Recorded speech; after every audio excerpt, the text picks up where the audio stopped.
Ayo. Dago na coffee man. Iced tea. Espresso. Ang dami. Ooh. Compost coffee. I got Dalgona. Original. Sa'yo, ang laki Ano, naman. iced tea with espresso. Wow. Yung tapat namin, meron na naman Dubai Chewy.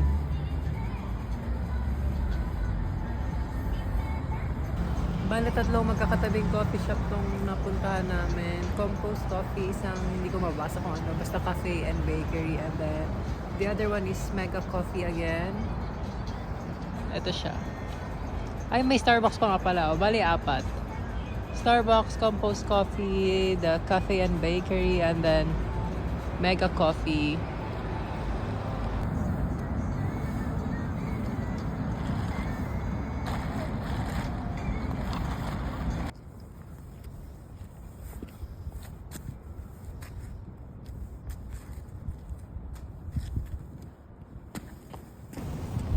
We're here at Home Plus.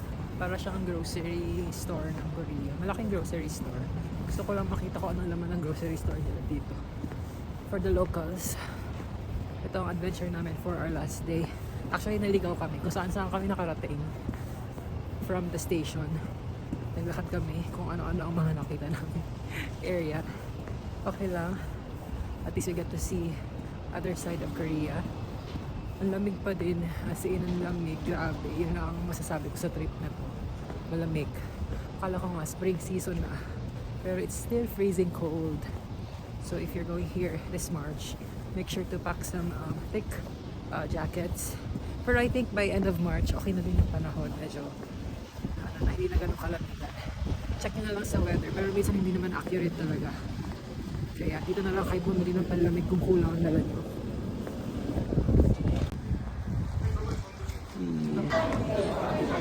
Meron siyang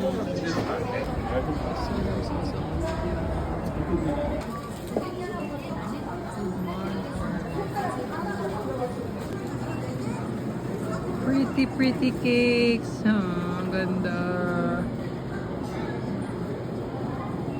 Look. Cute.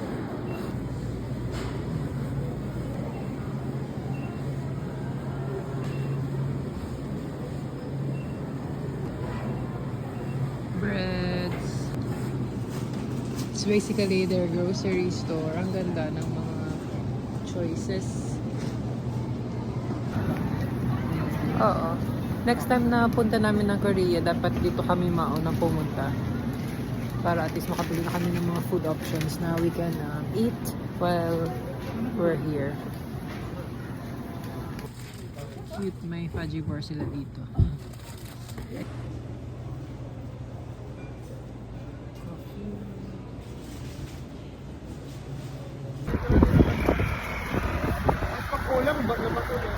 We went to Paris Baguette to get some snacks.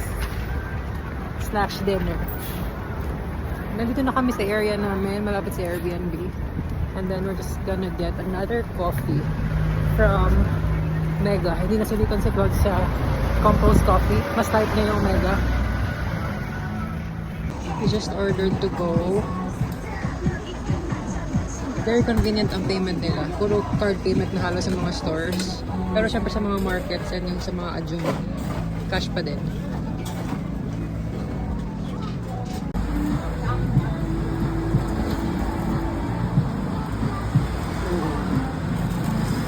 Ito, nakuha ko lang to from the neighborhood. 4 in a pack.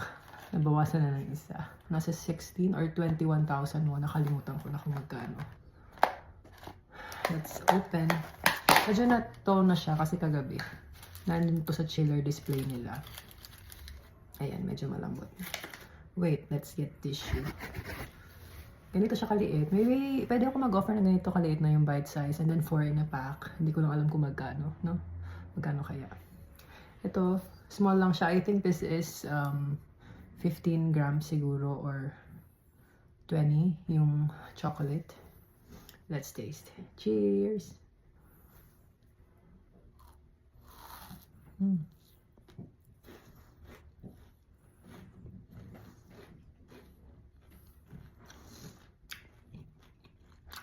Very chewy lang yung ano. Malos niya.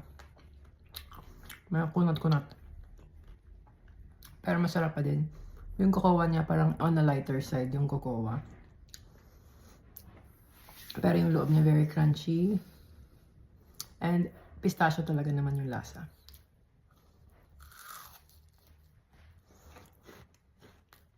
This one I can finish kasi maliit lang siya.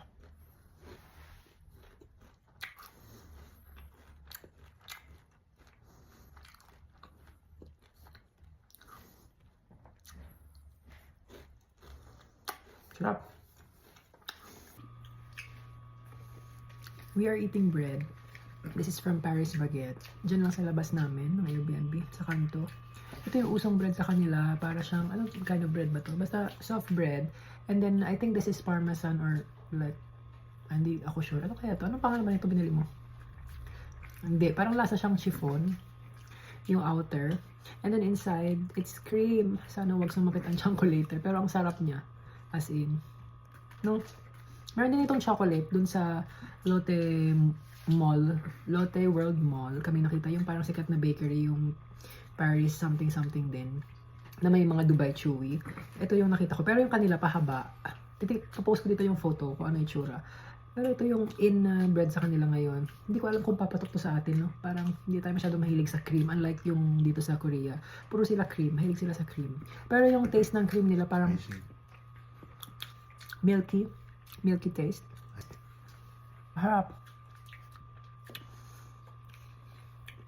Pero sobrang laki. And messy to eat. I will search kung anong tawag dito. Sarap.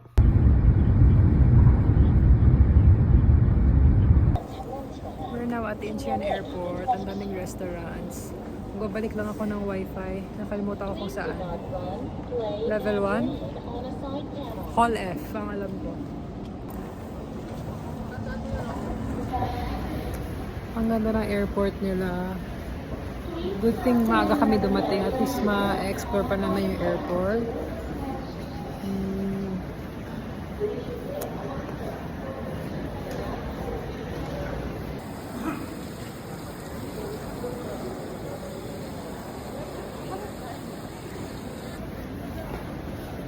So after returning the Wi-Fi, I also exchanged our Korean won na natira to, of course, Philippine peso.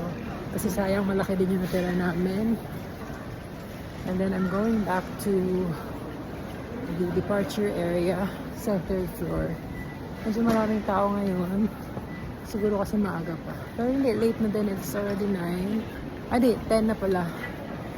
And then our flight will be at 2:15 a.m. Sana hindi delayed.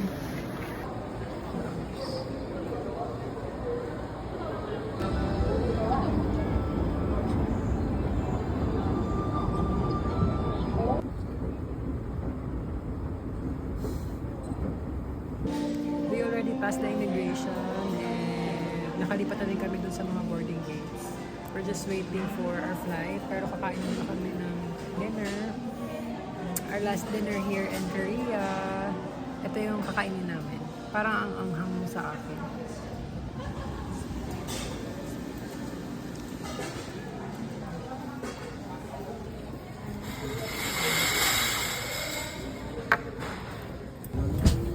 Yun.